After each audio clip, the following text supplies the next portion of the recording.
একটা হরফ যদি আপনি পড়েন তাহলে আল্লাহ পাক রব্বুল আলামিন আপনার আমলনামার ভিতরে ৭,০০০ সওয়াব জমা করে দেন। আল্লাহ কোরআনের অন্য আয়াতে বলেন, মান জাআ বিল হাসানাতি ফালাহু আশরু আমসালিহা। আল্লাহ বলেন, আমার বান্দা অর্থাৎ উম্মতে মুহাম্মদী যখন একটা নেকি করে আমি আল্লাহ রাব্বুল আলামিন ওইটাকে 10 দিয়ে গুণন দেই। এর মানে হলো যখন আমি আর আপনি বলি আলিফ, অটোমেটিক আমার আর আপনার আমলনামার ভিতরে 100 সওয়াব আল্লাহ রাব্বুল আলামিন জমা করে দেয়। আলিফ বললে 100, তাহলে আলিফ লাম মিম বললে কয়শো হয়? জোরে বলেন, কয়শো হয়? 300 হয়। এটা তো রমজানের বাহিরে। আর যদি রমজানে পড়েন তাহলে ওইটাকে তো আল্লাহ তাআলা 70 দিয়ে গুণ দিবে। তাহলে এখন চিন্তা করে দেখেন, একটা হরফ যদি আপনি পড়েন তাহলে আল্লাহ পাক রব্বুল আলামিন আপনার আমলনামার ভিতরে ৭,০০০ সওয়াব জমা করে দেন একটা। আর যদি আপনি আলিফ লাম মিম রমজানে গিয়ে বলেন তাহলে ৩ × ৭ = ২১ হয়। এর মানে হলো ২১,০০০ সওয়াব আল্লাহ পাক রব্বুল আলামিন আপনার আমলনামায় দিয়ে দিবেন। এত লাভের কথা শোনার পরেও যদি রমজানের সেই প্রস্তুতিটা আমাদের কোরআনকে সামনে রেখে না হয় তাহলে আমরা বড় বিফল, আমরা সফল মুমিন না। যে সফল মুমিনের কথা আল্লাহ পাক রব্বুল আলামিন 18 নম্বর পারায় সূরাতুল মুমিনুনের ভিতরে বলেছেন। আল্লাহ বলেন, ক্বাদ আফলাহাল মুমিনুন আল্লাযীনা হুম ফী সালাতিহিম খাশিউন। সফল কাম ওই মুমিনেরা কারা? যারা কোরআন পড়ে না, তারা সফল কাম। একটা আখের আছে না, এই যে আপনারা যে সরিষা বুনছিলেন 2-3 মাস আগে, এখন ঘরে তোলার সময়। এখন যদি আপনি বলেন সরিষা যা হয়েছে হয়েছে, আমি 15 দিন পর খেতে গিয়ে সরিষা পাইলে আনবো, না পাইলে না আনবো, আপনি কি একটা দানাও বাড়িতে নিয়ে আসতে পারবেন বাবা? কথা বলেন পারবেন? এখন আখের গোছানোর সময় আপনি যদি সরিষা মাঠের ভিতরে ফালায় রাখেন, যেমনিভাবে একটা দানাও সংগ্রহ করতে পারবেন না, তদুপরি আপনি রমাদানুল মুবারক পেয়ে যদি এই রমাদানুল হক যদি আদায় না করতে পারেন, পরিকল্পনা গ্রহণ না করতে পারেন, রমজান চলে যাবে, আপনার ঝুলি খালি। রমজান পর আপনার ঝুলিতে কিছু নাই, ফাঁকা। এই জন্য রমজানকে সামনে রেখে 7টা পরিকল্পনার 1 নম্বর পরিকল্পনা হলো কোরআনুল কারীম পড়া। আমি যদি কোরআনুল কারীম না পড়তে পারি তাহলে রমাদানুল মুবারকে 30টা দিন অথবা 29টা দিন আমি কোরআনুল কারীম শিখব। আগামী রমাদানুল মুবারকে যেন আমার শেখার কোনো কাজ না থাকে, আগামী রমজান মাসে আল্লাহর কোরআনের খতম আমি করে ফেলে দেব। 1 নম্বর পরিকল্পনা কোরআনকে পড়া, কোরআনকে শেখা। তার কারণ এই মাসেই আল্লাহ তাআলা কোরআন নাজিল করেছেন।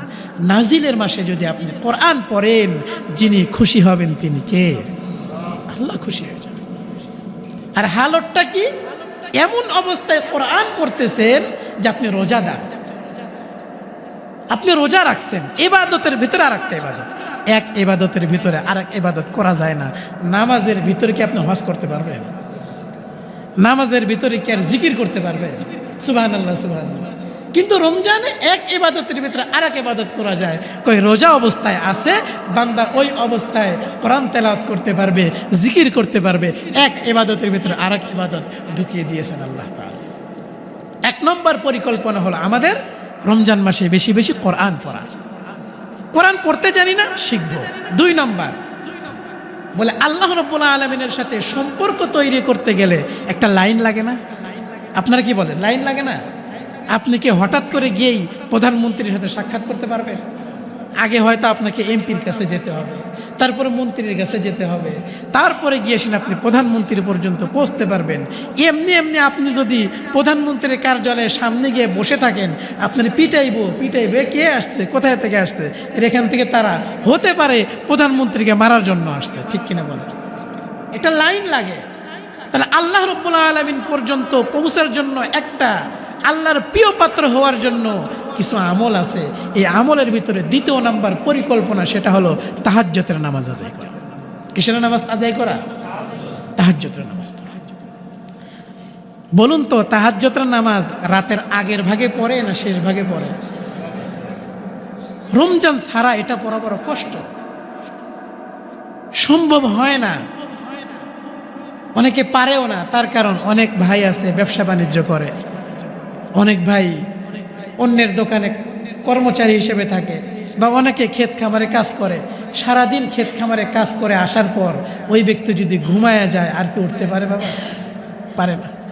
অনেকে ব্যবসায়িক ভাই আছে, রাত 9টা 10টা পর্যন্ত তারাস বাজারে দোকান খোলা রাখছে, তারপর আসছে বাড়িতে খাবার খাইছে, ঘুমাইতে ঘুমাইতে 11টা বেজে গেছে। ওই ব্যক্তিকে যদি আপনি বলেন শেষ রাত্রে উঠে তাহাজ্জুদের নামাজ পড়ো, তার জন্য পড়া বড় কষ্টকর। কিন্তু রমজান মাসে এটা আমি পারি। কেন পারি? বলে শেষ রাত্রে আমাকে উঠতেই হয়, আমাকে খাবার খেতেই হয়। তাহলে আমি সাহরি খাওয়ার মিনিমাম 20 মিনিট আগে উঠে গেলাম। হয়তোবা আমার বিবি রাত্রের বেলায় তরকারি রান্না করে রেখেই দিয়েছে, শেষ রাত্রে শুধু আমার জন্য ভাত রান্না করবে, তো ভাতটা হইতেও তো 15 থেকে 20 মিনিট টাইম লাগে, কি বলেন? তাহলে আমি আমার স্ত্রীর সাথে উঠে যাব, উঠে গিয়ে আমার স্ত্রী রান্নার কাজে ব্যস্ত হয়ে যাবে, আর আমি ওযু করে এসে আল্লাহর সামনে দাঁড়িয়ে গিয়ে তাহাজ্জুদের নামাজ আদায় করি। আল্লাহ রাব্বুল আলামিন তার হাবিবকে বলতেছেন, হাবিব, আপনার উম্মতের জন্য 5 ওয়াক্ত নামাজ আমি আল্লাহ ফরজ করে দিলাম, কিন্তু আপনার জন্য 5 ওয়াক্ত নামাজ নয়, আমার আপনার নবীর জন্য 6 ওয়াক্ত নামাজ ফরজ ছিল। তার ভিতরে শেষ রাত্রে তাহাজ্জুদের নামাজ আপনার উম্মতের জন্য ফরজ নয়, শুধু আপনার জন্য ফরজ। নবীর জন্য ফরজ ছিল। কোথায় পাইছি? ইয়া আইয়ুহাল মুজাম্মিল, আল্লাহ সূরাতুল মুজাম্মিলের ভিতরে বলতেছেন, ইয়া আইয়ুহাল মুজাম্মিল কুমিল লাইলা ইল্লা কলিলা। আল্লাহ বলে কুমিল লাইলা ইল্লা কলিলা, ও নবী শেষ রাত্রের কিছু অংশে আপনার জন্য তাহাজ্জুদের নামাজ আমি আল্লাহ ফরজ করে দিলাম। সুবহানাল্লাহ বলেন। পুরস্কার হিসেবে কি দিয়েছে? নামাজ পড়লে তো পুরস্কার দিতে হবে। 1 ওয়াক্ত নামাজ আপনার উপরে চাপায়া দিলাম, এর মানে আপনাকে পুরস্কার দেব না? বলে নবী, আপনার জন্য যে আসনটা আমি রেখেছি অন্য কোনো নবীকে দেই নাই, অন্য কোনো রসুলকে দেই নাই, অন্য কোনো মাখলুকাতকে দেই নাই, কাউকে দেই নাই। ওই মাকামটা আমি আল্লাহ রাব্বুল আলামিন আপনার জন্য রেখে দিয়েছি। সুবহানাল্লাহ বলেন। আল্লাহ পাক রব্বুল আলামিন বলেন, আসা আন ইয়াবআসাকা রাব্বুকা মাকামান মাহমুদা ওয়া মিনাল লাইলি ফাতাহাজ্জাদ বিহি নাফিলাতাল লাক। ও নবী, আপনার জন্য আমি আল্লাহ তাহাজ্জুদের নামাজ ফরজ করে দিলাম, আপনি তাহাজ্জুদের নামাজ পড়বেন। আর আপনাকে আমি কি দেব? কয় আসা আইয়াবাআসাকা রাব্বুকা মাকামান মাহমুদা। নবী গো, কিয়ামতের ময়দানে এমন একটা সম্মানিত স্থান থাকবে যেটা কোনো নবীকে আমি আল্লাহ দেই নাই, আদমকে দেই নাই, ঈসাকে দেই নাই, মূসাকে দেই নাই, ইব্রাহিম, ইসহাক, ইয়াকুব, কোনো নবীকে আমি আল্লাহ দেই নাই, কিন্তু আপনার জন্য বরাদ্দ রেখে দিলাম। ওই সম্মানিত স্থানটা আমি আল্লাহ আপনাকে দিয়ে দেব।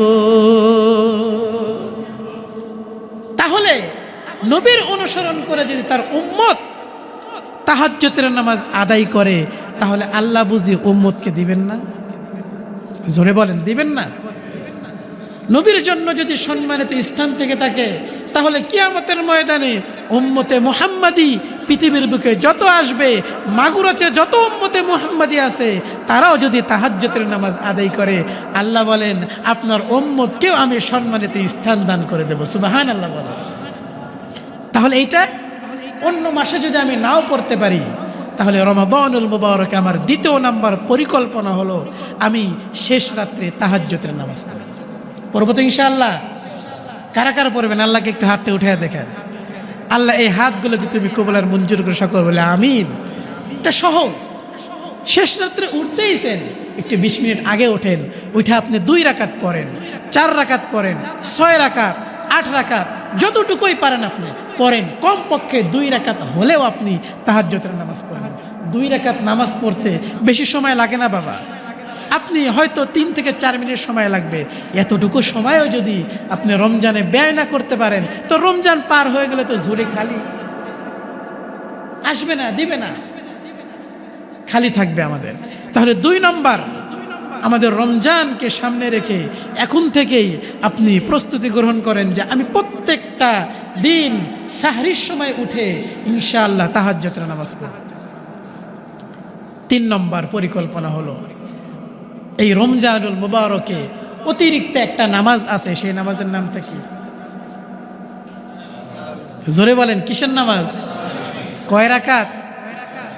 অনেকে বলবো হুজুর 8 রাকাতও আছে। আমি ইখতিলাফে যাব না, আমরা 20 রাকাত পড়ি। 20 রাকাত আমি 20 রাকাত যে পড়ি কেন আমি একটু বলবো আপনাদেরকে।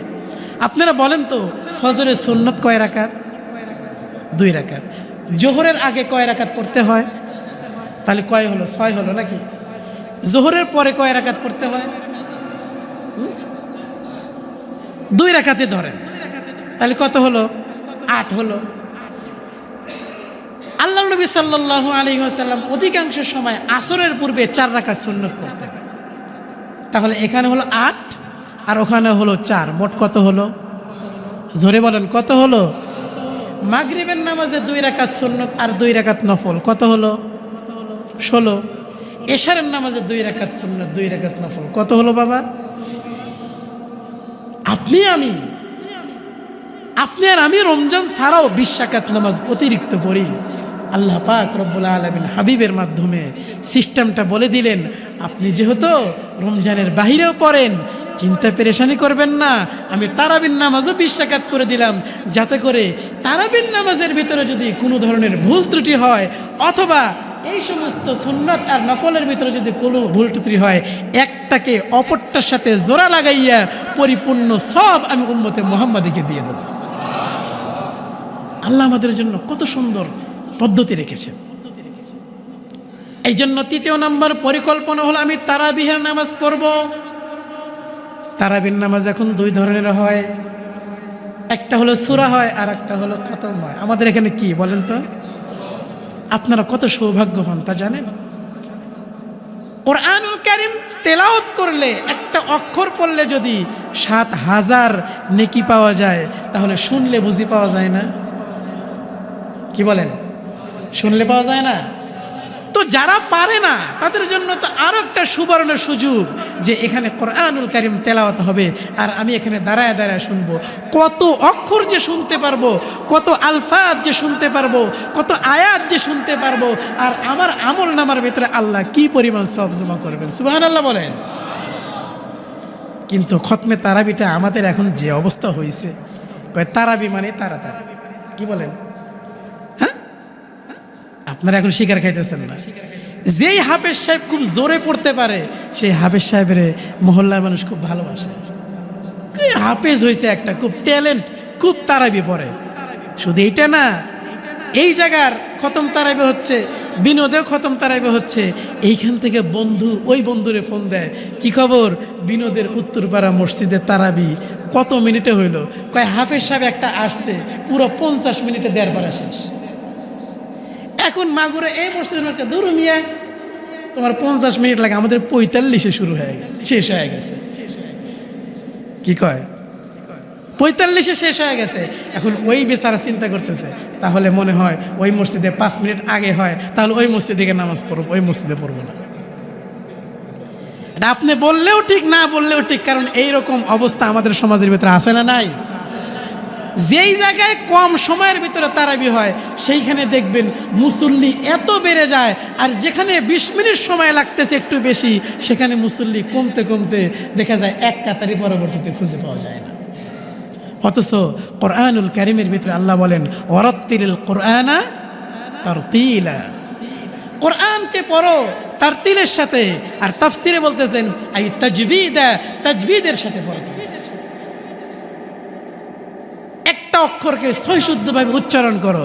সহিশুদ্ধভাবে যদি উচ্চারণ না করেন, 7000 নাকি কি মামুর বাড়ির কোলা? হ্যাঁ, হুজুর শুনলেই তো সব পাওয়া যায়, কিন্তু এমন দ্রুত পড়তেছে আলহামদুলিল্লাহ রাব্বিল আলামিন আর রহমানির রহিম ওয়ালাদ দাল্লিন। মুসল্লি শুধু দল্লিনই বোঝে, আর কিছু বোঝে না। মাঝে মাঝে ইয়া আলামুন আর তাআলামুন বোঝে, তাছাড়া আর কিছু বোঝে না। কি বলেন, ঠিক কিনা ব্যাটি? এইরকম তারাবি না তো, এরকম তারাবি না, বরং ধীর স্থির ভাবে পড়ো। কোরআনকে তারতিলের সাথে পড়ো, তাজবিদের সাথে পড়ো। যদি তাজবিদ আর তারতিলের সাথে পড়তে পারো, তাহলে আমি ইমাম সাহেব যে ফজিলতের কথা বলে গেছি, আল্লাহর কসম করে বলি, আল্লাহ এর চাইতেও বেশি সওয়াব আপনাকে দান করতে পারে। আর যদি ওই মার্কা তেলাওয়াত হয়, তাহলে ওই তেলাওয়াতের ব্যাপারে আমার কোনো ফজিলত নাই। ওই ফজিলত আপনারা বর্ণনা করবেন, এরকম হাদিস আপনারা খুঁজে বের করেন। আমার কাছে তারাবির ভিতরে তাড়াতাড়ি কোরআন তেলাওয়াত করার কোনো হাদিস নাই বাবা, আমি পাইও নাই, পড়িও নাই। অতএব সামনে তারাবিহের নামাজ আসতেছে, এই তারাবিহের নামাজের জন্য আমাকে আগের থেকেই প্রস্তুতি নিতে হবে। এই জন্য কিছু নফল ইবাদত, নফল নামাজ আমাকে বাড়ায় দিতে হবে। হঠাৎ করে 20 রাকাত নামাজ আসলে, 5 ওয়াক্ত নামাজই তো অনেক মানুষের জন্য কষ্ট হয়ে যায়, আবার 20 রাকাত, অনেকে চিন্তা করে এত নামাজ কেমনি পড়বো। আরে এত নামাজ কেমনে পড়বেন, পুরস্কারের চিন্তাটা করা দরকার। খালি পুরস্কার নেওয়ার জন্য আমরা কিন্তু খুব রাজি, ফ্রি পাইলে তো আরো বেশি। জামাই গেছে শ্বশুর বাড়ি, এখন দেখা যাচ্ছে যে আলকাতরা ফ্রি দিচ্ছে, এখন জামাইয়ের কাছে কিছু নাই, কয় যে বাবা লুঙ্গিতে একটুখানি দিয়ে দাও। পুরস্কার নেওয়ার বেলা কিন্তু আমরা খুব 1 নম্বর, কিন্তু কাজের বেলায় নাই। অথচ রমজান আসতেছে, আমাদের 3য় নাম্বার পরিকল্পনা হলো তারাবিহের নামাজ আমি 20 রাকাত পড়বো ইনশাআল্লাহ। খতমে তারাবি পড়বো, যারা খতমে তারাবিও না পড়ি, তাহলে সূরা তারাবিও যদি পড়ি, তারপরেও জামাতে পড়ার চেষ্টা করবো ইনশাআল্লাহ। করবো তো ইনশাআল্লাহ। আমি কিন্তু সূরা তারাবির জন্য উদ্বুদ্ধ করে নেই, আমি খতমে তারাবির জন্য বলেছি আপনি খতমে তারাবি পড়েন।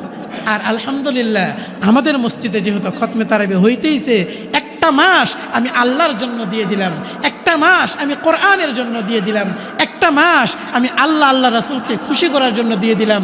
11 মাস আমি ইবাদত করতে পারি নাই, এই একটা মাস আমি ইবাদত বন্দেগী এমনভাবে করব যাতে করে 11 মাসের পরিপূর্ণ সুফল আমি 1 মাসেই পেয়ে যাই। করবো তো ইনশাআল্লাহ।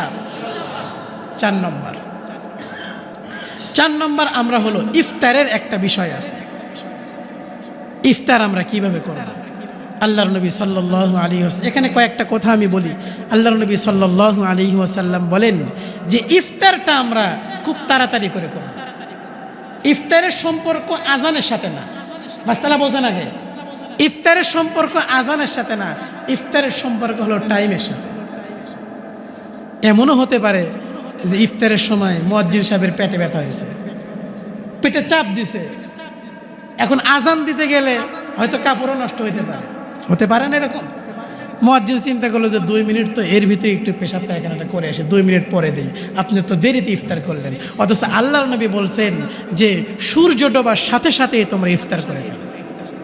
এখন তো আমাদের জন্য সহজ, ক্যালেন্ডার আছে, মোবাইলে টাইম আছে, আমাদের হাতে ঘড়ি আছে, তাহলে আল্লাহর নবী বলেন খুব তাড়াতাড়ি তোমরা ইফতার করে ফেলো। অনেক মানুষ আছে দেখবেন মাসআলা বলে, দুরুমিয়া এত তাড়াতাড়ি আছে মুয়াজ্জিন সাহেব আজান দিক, এতক্ষণ থাকতে পারলাম আর এই 5 মিনিট থাকতে পারবো না, বলে না এরকম ভাবে না। আপনার ঘড়িতে টাইম আছে, আপনার এই ঘড়িটা ঠিক মতো টাইম দেয়। আলহামদুলিল্লাহ এখন তো মোবাইলে এমন হয়েছে অটো, যে যদি মোবাইল বন্ধ হয়ে যায় তারপরে মোবাইল খুললে পারে অটোমেটিক টাইম দেয়। কি বলেন, ঠিক কিনা? তাহলে আপনার তো জানাই আছে যে আজকে 30-এ ইফতার, আপনি কেন 35-এ ইফতার করবেন? বিলম্ব করা, আল্লাহর নবী বলছেন এর ভিতরে কোনো খায়ের নাই, খায়ের ওইটাই যে টাইম মতো তোমরা ইফতার করে ফেলো। তাহলে ইফতারটা আমরা বিলম্ব করব না, তাড়াতাড়ি করব, নিশ্চিত টাইমের সাথে করব। ক্যালেন্ডার আছে আলহামদুলিল্লাহ, বর্তমানে যে ক্যালেন্ডারগুলো করা হয় এগুলোতে আগে পিছিয়ে টাইম 2-1 মিনিট কম্প্রোমাইজ করার পরে করা হয়, যাতে করে আপনার রোজাটা নষ্ট না হয়ে যায়। এই জন্য আপনি যদি ক্যালেন্ডার দেখে ইফতার করেন তাহলে ইনশাআল্লাহ আশা রাখা যায় আপনার রোজার কোনো ব্যাঘাত ঘটবে না। বুঝছেন কথাটা? বুঝছেন? আচ্ছা, ইফতারের বিষয়ে আরো একটি কথা হলো, আমরা ইফতার কি দিয়ে করব হুজুর? ওই যে শুরুতে আমি বলেছিলাম রমজানের প্রস্তুতি কি নিয়েছেন? কয় হুজুর 5 কেজি ছোলা কিনছি, 2 কেজি খেজুর কিনছি, মুড়ি হুজুর 1 প্যাকেট না, আগেই 10 প্যাকেট মুড়ি কিনে রেখে দিছি। বউরে বলছি পেঁয়াজু হবে, আবার হলো কি বেগুনি হবে, সাথে শরবত হবে, এইটা কিন্তু বলি নেই আমি। এটা রমজানের প্রস্তুতি না। আপনি ইফতার করবেন কি দিয়ে? আল্লাহর নবী সাল্লাল্লাহু আলাইহি ওয়াসাল্লাম বলেন যে তুমি ইফতার করবা, যদি তোমার কাছে খেজুর থাকে তাহলে খেজুর দিয়ে ইফতার করাটা সুন্নাত। খেজুর দিয়ে করাটা কি? খেজুর আলহামদুলিল্লাহ আমাদের দেশে বিভিন্ন রকমের হয়। সর্বনিম্ন 160 থেকে 180 টাকার খেজুরও পাওয়া যায়, যেগুলো একটু এই যে শক্ত টাইপের হয়। এটা দিয়েও করলে আপনার সুন্নাত আদায় হয়ে যাবে। এমনও মানুষ যদি থেকে থাকে যে না হুজুর আসলেই আমার খেজুর কেনার মতো সামর্থ্য নেই, তাহলে আমি কি করব? তাহলে আপনি স্বচ্ছ পানি দিয়ে ইফতার করবেন। 1 নম্বর, যদি আপনি পারেন তাহলে খেজুর দিয়ে ইফতার করবেন। যদি খেজুর না থাকে আপনার কাছে তাহলে আপনি পানি দিয়ে ইফতার করবেন। আপনার কাছে যদি পানিও না থাকে তাহলে আপনি যা ইচ্ছা তাই দিয়ে ইফতার করবেন। করবেন তো ইনশাআল্লাহ? তাহলে 1 নম্বর কি বলেছি? ইফতারটা তাড়াতাড়ি করা। 2 নম্বর খেজুর দিয়ে করা। তাহলে এই 2টা কথা গেল আমাদের ইফতার সম্পর্কিত। 4 নম্বর 5 নম্বর কথা হলো এই রমজানুল মুবারকে বেশি বেশি দান সাদকা করা। রমজানুল মুবারকে কি করা? দান সাদকা করা। ওই যে আমি একটু আগে কথা বললাম, আপনি দেখে দেখে দেখবেন যে কোন মানুষগুলো আসলে খেজুর কিনতে পারে কিনা। আপনি যদি তাকে 1 কেজি খেজুর উপহার দেন, যে ভাই তোমাকে আমি 1 কেজি খেজুর দিলাম, আর ওই ব্যক্তি যদি আপনার দানাটা মুখে নিয়ে ইফতার করে, আল্লাহর নবী বলছেন যে ওই ব্যক্তি রোজা রাইখে যেই সব পাইছে সমপরিমাণ সব আল্লাহ পাক রব্বুল আলামিন দানকারীর আমল নামায় দিয়ে দেন। তাহলে এটা ফজিলতের না? আপনি ইফতারের সময় আরও একটি কাজ করতে পারেন, যদি এই কথাটা আমার ছুটে গেছে। ইফতারের সময় চাইবেন একটু মেহমানদারি করার জন্য। একটু মেহমানদারি, সকল নবীর এই সিফাতটা ছিল যে তারা মেহমানদেরকে কদর করতো, কাউকে সাথে করে নিয়ে ইফতার খাইতো।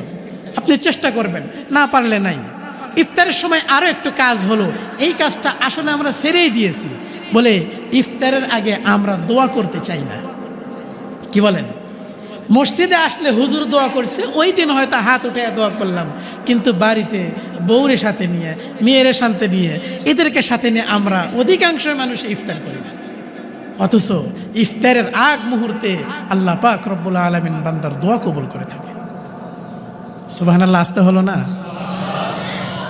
অন্য কোনো সময় দোয়া কবুল হবে কি হবে না, কিন্তু ইফতারের আগ মুহূর্তে দোয়া কবুল হবে। আপনি স্ত্রীকে বলবেন এত কিছু ইফতারের ব্যবস্থা করার দরকার নাই, তুমি যতটুকু পেরেছো আলহামদুলিল্লাহ। আর 5 মিনিট আসে মেয়েকে নিয়ে বসাবেন, ছেলেকে বসাবেন, স্ত্রীকে বসাবেন, বসায়া আল্লাহর কাছে হাত উঠায়া আপনার মনের যা চাওয়া দরকার সব কিছু আল্লাহর কাছে চাবেন, দিবেন তিনি কে? দুনিয়ার মানুষের কাছে চাননি, আল্লাহর কাছে চান।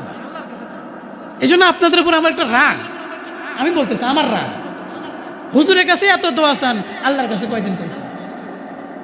আল্লাহ বুঝে আপনারা চেনে না, অমুকের ছেলে অমুক আপনারা চেনে না, আল্লাহর কাছে চান না।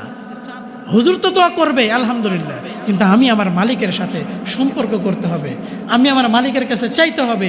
আল্লাহ বলেন উদউনি আস্তাজিব লাকুম, বান্দা তুমি আমার কাছে চাও, আমি চাইলেই খুশি হই, তুমি না চাইলেই আমি নারাজ হই। তুমি চাইতে দেরি, আমি আল্লাহ দিতে দেরি করি না। সুবহানাল্লাহ বলেন। তাহলে ইফতার আগ মুহূর্তে আমরা কি করব? দোয়া করব। 1 নম্বর হলো আমি বলেছিলাম যে খেজুর দিয়ে ইফতার করব। 2 নম্বর বলেছিলাম কি, যে হ্যাঁ ইফতারটা তাড়াতাড়ি করব, খেজুর দিয়ে করব, এবং আমরা দোয়া করব। পারলে মেহমান নিয়ে আমরা ইফতার করব। 5 নম্বর আমাদের রমজানের যে পরিকল্পনাটা, সেটা হলো আমরা দান সাদকা করব। আমি দান সাদকার যে ফজিলতটা বলেছি, আপনার 1 কেজি খেজুর অথবা 1 কেজি গুড় একজনকে কিনে দিলেন, সে শরবত দিয়ে ইফতারটা করলো। অথবা কেউ বাড়িতে খাবার নাই, আপনি তার খাবারের ব্যবস্থা করে দেন। তার কারণ রমজানে দান করলে আল্লাহ রাব্বুল আলামিন খুশি হয়ে যায়। আপনাদের সমাজের ভিতরে এমন কেউ কি আছেন যে হযরত বেলালের মতো গরিব আছেন? কেউ আছেন? বেলালের বলে পরনের লুঙ্গিটাও মানুষের কিনে দেওয়া ছিল, কিন্তু আল্লাহ পাক রব্বুল আলামিনের হাবিব বলতেছেন ইয়া বেলাল আনফিক, ইয়া বেলাল, বেলাল আল্লাহর রাস্তায় দান করো। বেলাল কয় আল্লাহর নবী কি দান করব? কয় তোমার কাছে যা আছে 1 টুকরা খেজুর যদি থাকে, অর্ধেক টুকরা করে অর্ধেক তুমি দান করে দাও। এমন তো কেউ নাই এখানে যে এই নিজের পরনের লুঙ্গিটা মানুষে কিনে দিছে, নিজের টাকায় কিনছেন। তাহলে আপনার কাছে কিছু আছে, অল্প হলেও এই রমজানুল মুবারকে দান সাদকা করা দরকার। 6 নম্বর, এই রমজানুল মুবারকে অন্তত কারোর উপরে জুলুম না করা। কি না করা? অত্যাচার না করা, কাউকে কষ্ট না দেওয়া, জবানের দ্বারা হোক, হাতের দ্বারা হোক। আল্লাহর নবী বলেন, আল মুসলিমু মান সালিম আল মুসলিমুনা মিন লিসানিহি ওয়া ইয়াদিহি, প্রকৃত মুসলমান ওই ব্যক্তি যার হাত এবং মুখ থেকে অপর মুসলমান শান্তি পায়। আপনি কারোর উপর জুলুম করবেন না। জুলুম আজ-জুলুমু যুলুমাতুন ইয়াউমাল কিয়ামা, কিয়ামতের ময়দানে সবচেয়ে ভয়াবহ অবস্থা হবে যারা জুলুম অত্যাচার করে, যারা মানুষকে নির্যাতন করে। এখন একটা কথা চলেই আসলো, যদিও এই কথাটা আমার কিন্তু ব্যক্তিগত, কারোর কথা না। এখন এমন অবস্থা হয়েছে, নির্বাচন চলে গেছে, একজন অপরজনের প্রতি দেখেন যে আঘাত করতেছে। ভাইরে ভাই, এটা তো আপনারই ভাই। এরকম নির্বাচন হাজারও আসবে, কারণ আমাদের গ্রামে এরকম একটা ঘটনা ঘটছে। সকালবেলা একজন এসে বলল, ভাই ভোট তো রিক্সায় দিছি, সকালবেলায় এসে আমার খালাতো ভাই আমার মারতে চায়, কি করি বলেন তো? আপনারা আবার কথা শুনে রাগ করেন, উদাহরণ দিচ্ছে আমাদের গ্রামে। কিন্তু বলেন তো, ভাই যদি মারা যায়, ওই ভাইয়ের জানাজার জন্য কি অন্য গ্রাম থেকে কেউ আসবে নাকি ওই ভাইকে দাঁড়াবে? জোরে বলেন, কে দাঁড়াবে? আমার প্রতিবেশী। আমি যদি মারা যাই, আমার জানাজার নামাজ আমার প্রতিবেশী করবে, তাহলে কেন আমি আমার প্রতিবেশীর উপরে জুলুম করব? কেন আমার প্রতিবেশীর উপরে আমি অত্যাচার করব? জুলুম তো ভয়াবহ অবস্থা। জুলুমের নিয়ত করলেও আল্লাহ রাব্বুল আলামিন নারাজ হয়ে যায়। জুলুম করে নাই, কিন্তু জুলুমের নিয়ত করছে, তারপর আল্লাহ নারাজ হয়ে যায়। আপনার প্রতিবেশীর উপরে জুলুম না করা, কারণ প্রতিবেশীর এত হক। আমি সেই দিন পড়তে পড়তে গিয়া আমি চিন্তা করেছি প্রতিবেশীর কেমন হক থাকতে পারে। 2 মিনিট কথা বলে ছেড়ে দেবো আমি। মানে বলতেছি প্রতিবেশীর হক কেমন থাকতে পারে। আমি 30টার অধিক হাদিস পাইছি প্রতিবেশীর হক সম্পর্কে। একটা হাদিস পড়ে তো আমি পুরো দিশেহারা হয়ে যাচ্ছি, যে প্রতিবেশী যদি আল্লাহর দরবারে দাঁড়ায় তোমার ব্যাপারে নালিশ করে, তাহলে জান্নাত জাহান্নামের ফয়সালা হয়। আর একটা হাদিসে দেখলাম হযরত জিবরিল আল্লাহর নবীকে প্রতিবেশীর সম্পর্কে এত পরিমাণ বলেছেন, আল্লাহর নবী ভয়ে ভয়ে ছিলেন, না জানি কোনো বাবার ওয়ারাসাতের ভিতরে প্রতিবেশীর হক ঢুকায় দেওয়া হয়। এই জন্য প্রতিবেশী যারা আছে তাদের প্রতি জুলুম না করা, বিশেষ করে রমাদানুল মুবারকে। আপনার হাত, আপনার মুখের দ্বারা কেউ যেন কষ্ট না পায়, আল্লাহ না করুক ওই ব্যক্তি যদি কষ্ট নিয়ে কবরে চলে যায়, মাপ চাওয়ার সুযোগ পাবে না। এই জন্য আমরা সকলে মুসলমান, কারোর উপরে জুলুম করব না, চাই সেটা রমজান হোক অথবা রমজানের বাহিরে হোক, যে কোনো সময়। বিশেষ করে আমি রমজানের পরিকল্পনা সম্পর্কে বলেছি, কারোর উপরে জুলুম করা যাবে না। 7 নম্বর সেটা হলো তাকওয়াল্লাহ, আল্লাহর ভয় নিজের ভিতরে আনতে হবে। এই জন্য চায়ের স্টলে গিয়ে কাপড় টানায় চা খাইবেন, কি বলেন? হ্যাঁ, চায়ের স্টলে গিয়ে সুন্দর করে কাপড় টানায়, যে ইয়াল্লাহ বাহিরে খেলে তো মানুষে দেখবো, এখন কাপড় টানায় খাই। বলেন তো, কাপড় টানায় খান অথবা কাপড় ছাড়া খান, আল্লাহ বুঝি দেখে না? তাহলে কি বুঝাইতে চান যে হুজুর আমি কাপড় টানায় খাচ্ছি, আল্লাহ দেখতেছে না? যারা কাপড় টানায় চা খায়, যারা কাপড় টানায় পান খায়, যারা কাপড় টানায় বিড়ি আর সিগারেট খায়, এরা বুঝাইতে চায় আল্লাহ আমারে দেখে না। আপনারা বললে কি আমি এটাই তো বুঝি? ওরা বুঝাইতে চায় আল্লাহ আমারে দেখে না। অথচ একজন রোজাদার ব্যক্তি, ঘরের ভিতরে কেউ নাই, ফ্রিজের ভিতরে ঠান্ডা পানি, ফ্রিজ খোলে দেখে ঠান্ডা পানি, তারপরেও খায় না। ভয় কার? আল্লাহর ভয়ে খায় না। ওই সমস্ত মানুষদেরকে আল্লাহ রাব্বুল আলামিন পুরস্কৃত করবেন। এই জন্য মুসলমান, আমাদের সামনে রমাদানুল মুবারক আসতেছে। এই রমাদানুল মুবারকে আমাদের পরিকল্পনা হতে হবে ইবাদতের পরিকল্পনা। এমন যেন না হয় যে শুধু আমি মুড়ি কিনলাম, খেজুর কিনলাম, পেঁয়াজ কিনলাম, সারা মাস কি খাবো, এই খাওয়া নিয়ে চিন্তা করলাম। এইটা রমজানের পরিকল্পনা নয়। রমাদানুল পরিকল্পনা আলাদা। 1 নম্বর বলেছিলাম কোরআনুল কারীম তেলাওয়াত করা। 2 নম্বরে বলেছিলাম তাহাজ্জুদের নামাজ পড়া, যেটা এখন রমজান মাসে সহজ। 3 নম্বর বলেছিলাম কি? তারাবিহের নামাজ পড়া। 4 নম্বর বলেছিলাম ইফতারটা যথাসময়ে করা। 5 নম্বর বলেছিলাম দান সাদকা করা। 6 নম্বর বলেছি জুলুম নির্যাতন কারোর উপরে না করা। 7 নম্বর বলেছি আল্লাহর ভয়, তাকওয়াল্লাহ নিজের কলবের ভিতরে আনা। আল্লাহ পাক রব্বুল আলামিন এই 7টা পরিকল্পনার উপরে আমাদের সকলকে বাস্তবায়ন করার তৌফিক দান করেন। সকলে বলে আমিন। সামনে রমজান আসতেছে, রমজানের হক অনুযায়ী আল্লাহ পাক রব্বুল আলামিন আমাদেরকে ইবাদত এবং বন্দেগী করার তৌফিক দান করুন। সকলে বলে আমিন। ওয়া আখির দাওয়ানা আনিল হামদুলিল্লাহি রাব্বিল আলামিন।